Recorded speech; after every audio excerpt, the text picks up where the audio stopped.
Dave here. In today's video, I'm going to show you how to grease the U-joints in your side-by-side. In my case, this is my Coleman UT400. I've already used the winch to draw the front end up, take the plates all off the bottom, and wash it. You wouldn't believe the amount of mud that was in there. So if you do any type of mudding or anything like that, clean the underside before you get under it. Another tip I learned from trying before, I had a couple failed attempts at greasing these U-joints, and I'll explain to you what I did wrong. The thing I noticed was if you put it in four-wheel drive and you lock the differentials, when you're underneath it, you can turn the front wheel, and that will help turn the dry shaft. It's kind of hard to grab a hold of it and turn it. I found it easier just to move the wheel. In order to do it that way, you have to jack it up and just put jack stands under all four corners. Just jack up all four wheels. I'll do that here in a minute.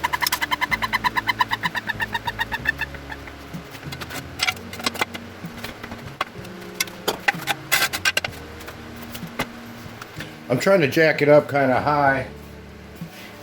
I'm hoping I'll be able to use my creeper. I picked that up at Tractor Supply around Christmas time. It must have been a Christmas special. Nylon was like $29.99. I love it if I can get under it. It'll work great.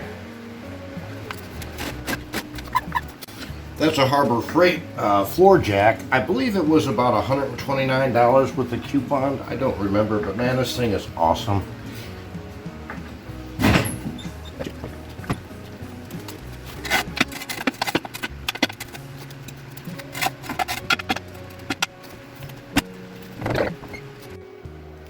So as you can see, with the differential lock on and four-wheel drive, you turn this wheel here, they're all turning. So the dry shafts are turning, and this is pretty easy to turn this tire. In my opinion, it's a lot easier than grabbing that dry shaft. Now let's see if I can get under it with this creeper.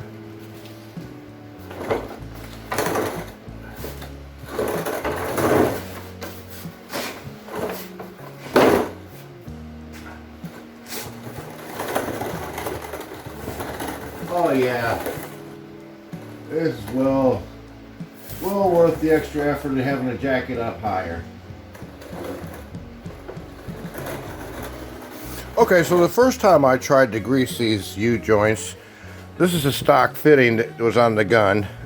I took my angle grinder and tried to grind it down to make it narrower to fit into the part. I'll show you where. But anyway, I ground it down so thin to where the grease just blew out the side. And then I bought this one off of Amazon. It's got the self-locking thing. It's kind of cool.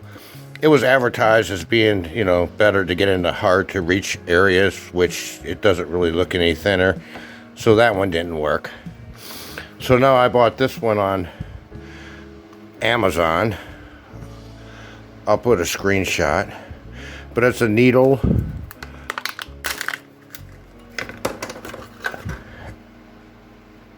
I have to attach it to the grease gun. I'm probably going to attach it to the one with the metal pipe as opposed to the flexible. Might be easier to push it on. So I have to take this fitting off here and then put this on here, and then you poke that into the center of the grease fitting.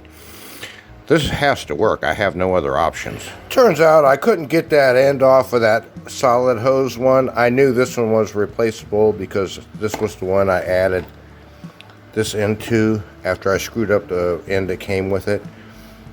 So it's all hooked up and grease just squirts out of the very tip there. I'm going to put on my headlamp and get under there. This is the one in the front. I had to move the cooling line out of the way, but I'll see if I can get it to zoom in. I'll turn it by turning the wheel. You can see the grease coming out of the joints there.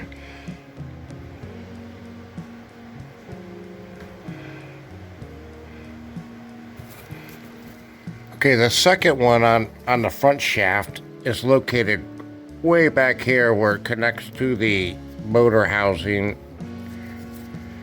and you can see it's right in here. The third one is located right in front of the parking brake disc. You might be able to get this one from up top. I already got the plates off.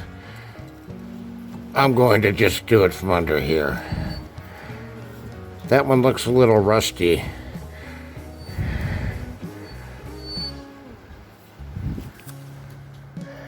On the back one here, I'm having trouble getting the grease to come out of one of the ports. I tried starting it, putting it in gear, let the wheel spin some, but it looks like I can pick up that grease fitting with that one I bought before with the self-clamping. So I'll try that. It's like 3 of them have grease, but the other one, for some reason, doesn't want to grease up. Okay, that seemed to help get it through that U-joint better by running it and coming back under. That other grease fitting I had to take off and put the needle back on. I think I got it.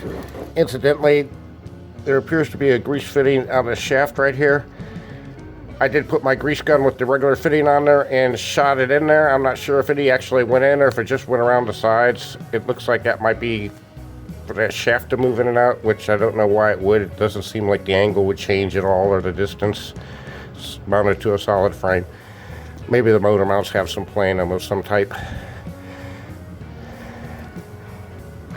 I'm going to go back and double check the front ones and maybe add a little bit more grease to them and then try to get that rear, more forward one greased. I still haven't been able to get to it.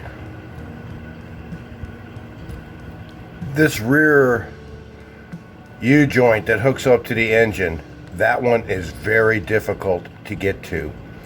The way, if they would have mounted that U-joint 180 degrees around, the grease fitting would have been easy to get to, but it's not. It's on that back side towards the engine. What I had to do is I put that grease fitting at about the 2 o'clock position, and I kind of fed the rubber line through here, and I put the grease gun up on this A-frame here. That way I could push down on the grease gun with one hand as I was pushing it into the grease fitting over there. Now incidentally, these 2 U-joints in the rear, there's one there. You can get these from the passenger side without having to take the plates off if you wanted to. So if you don't feel like dropping the plates, you can do it. I wanted to clean all the mud out. I could not even see that parking brake caliper. It was buried in mud. Also, I didn't have a choice of using the solid pipe if you saw the earlier part of the video, but actually the rubber is probably the way to go. You would never get that rear dry shaft toward the engine with that solid pipe. You need the flexibility, so if you're going to do something like this with the needle, go with the rubber pipe, and that's probably about 10 inches to 12 inches. The longer the better. Alright, I got them all greased up. I can't really tell you if I'd rate it as an easy job, a medium job, or a hard drive. I would just say it sucked. In fact, I'd rather take an ass whipping instead of having to do this again. Now, if you were to take it to a shop, I would assume that you're going to spend at least $200, and you better hope that they actually did the work.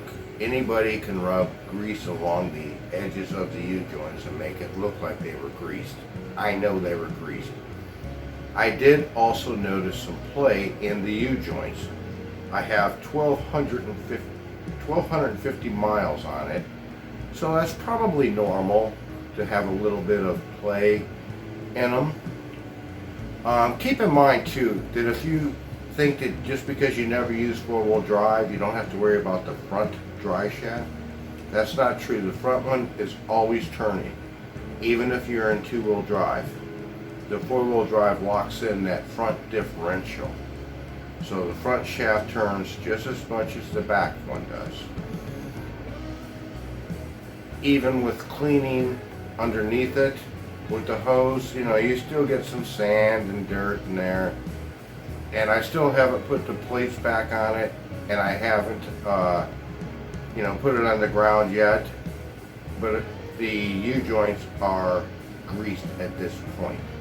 I have some more things I want to do on the underneath, so I will do that before I put it back together.